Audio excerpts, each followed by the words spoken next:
This is The Rumor Report with Angela Yee on The Breakfast Club. So listen up.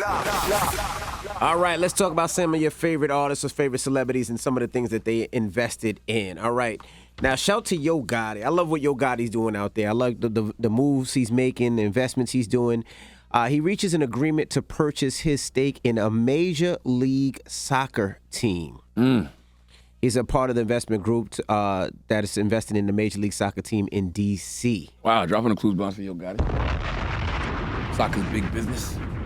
I love that. Not really here in the States, but it could be. Yeah, it is. It's getting there. It's getting there. A lot of people love soccer. Nas and Pusha T. Shout out to Nas and Pusha T. They are among 5 million investors in a new streaming platform set to rival Spotify, Apple, and Tidal. Audius has announced a $5 million round of strategic, in addition to Nas and Pusha T, Katy Perry, Jason Derulo, Steve Aoki, the Chainsmokers, and more are getting in early on this new streaming platform. Sounds like they're following the Tidal model. Yeah. That's what Jay did. You know, Jay went and got all the artists, gave them equity in the company. And I mean, Tidal's still around. Tidal, by the way, Tidal is the best streaming service, sound-wise. That's the one I use the most. I have Tidal and Apple, but I use Tidal the most for sure. That's the only one I have. I don't have any other. All I have is Tidal. I don't have any other. My kids use Spotify too, but I don't do Spotify. I just do Apple. I just do Tidal. I mean, all right. Now, also Trubify, Trubify, your favorite DJ.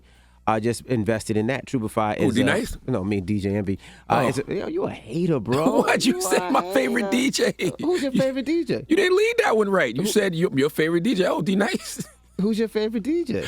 Listen, 90% of the people was thinking D-Nice when you said that. Who's your favorite DJ? D-Nice. Okay.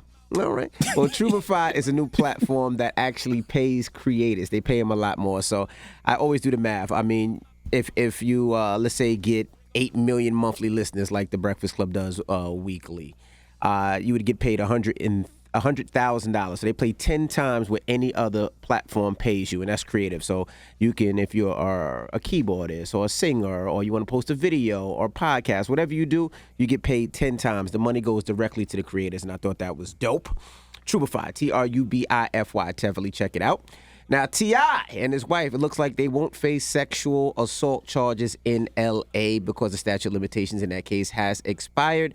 So that case has been dropped. So no charges against T.I. and Tiny. All right, Little Baby.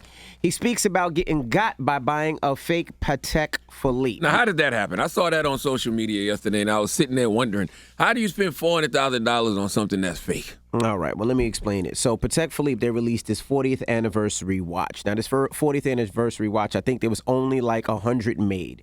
So it was a bigger watch than what most people get as in size. So Khaled purchased the watch. I purchased the watch 2-3 years ago. Are they real? Yes, absolutely, positively real. But you can't get them. So you have to get them aftermarket. So if you want them, you have to buy them aftermarket. I sold mine. I made a good coin selling mine.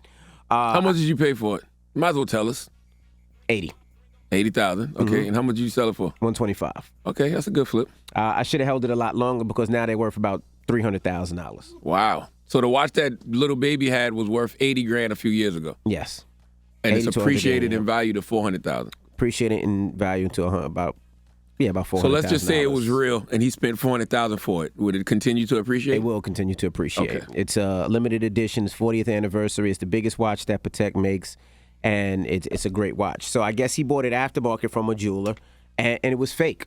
There's a website called Fake Watch Buster who looks at everybody's watches, mine included, and they just talk about if your watch is real or fake. They hit me up a couple of times about watch fake? No, about different celebrities who wear fake watches. So how he got? Get to that point. He bought a fake watch from an aftermarket person, and when he posted the watch, Fake Watch Buster seen that it was fake and put up there. So I mean, you don't know. You're buying it from an aftermarket. Like if you think about it. What does aftermarket mean? All these jewelers on the district, in the Diamond District, that sell watches and jewelry. All these jewelers that sell, everywhere. Like all the jewelers we deal with. Well, that's aftermarket. The difference between me and all of y'all is when I go to the aftermarket, I ask for the fake jewelry. Okay. All right. Salute to me and my guy Pete Davidson. About 5-6 years ago, me and Pete Davidson went to the aftermarket and bought fake Cuban link chains. Because my thought process was like, look, you're Pete Davidson. Correct. Okay. I'm Charlamagne. I think think we can get away with this. Correct. Right? I don't think nobody will know this. Nobody would know, no. But, I got one time, too, when I first bought I bought a chain, and the rubies, the emeralds, and all that was fake. I bought it from one of your favorite jewelers that everybody talks about in zillion rap songs. I thought it was real because I went to him, and it was fake. But you can't tell that it's fake. Like if you buy a Patek Philippe, Patek or Philippe. Philippe, what's it called? Patek Philippe. The Philippe child. If you buy the Philippe child, right?